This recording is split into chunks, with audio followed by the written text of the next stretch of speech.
mother, Fiona, has now set up a foundation in his name to try to prevent knife crime in Luton. She spoke to us before today's hearing and told us about her son, the day he died, and the impact his death has had. Ashraf was a happy boy. He was charming. He was always smiling. He loved basketball. He loved music. He loved making friends. He used to tell me secrets. I used to know his girlfriends. In the evening around 4 o'clock, he texted me and said, "Mom, you need to pick me up." And I was like, okay, I'm still doing something with Ryan, his brother. I'll pick you up in a few minutes. I think 7 minutes passed. I received a call. Somebody called me and said, "Fiona, I think Ashraf has been stabbed." I said, "No, it can't be. I just texted Ashraf. He texted me back." We rushed to the scene. I saw ambulances, police cars everywhere, many people gathering.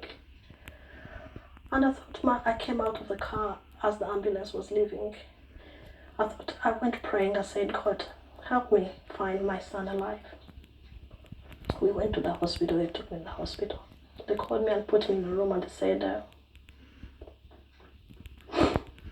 told me Ashraf didn't make it. My baby didn't make it. He was my everything. He was my hope for the future.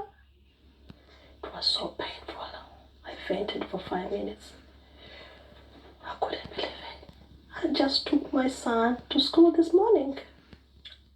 I cried so much, but I couldn't stop crying. I couldn't eat. I couldn't sleep.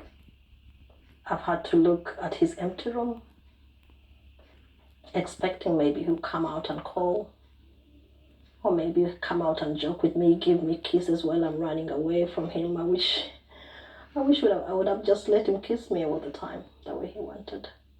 His brother misses him. He's looking for him everywhere in the house. He can't see him.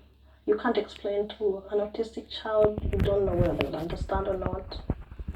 I just tell him, "Your brother's gone to heaven." I know when a black child is stabbed, most people think, drugs. Ashraf was never in a gang. He was never out there. I always had to pick him and drop him. He was never out there doing drugs or anything. He was a good boy. He was focused on his studies. He wasn't doing anything wrong that day. He was coming from school.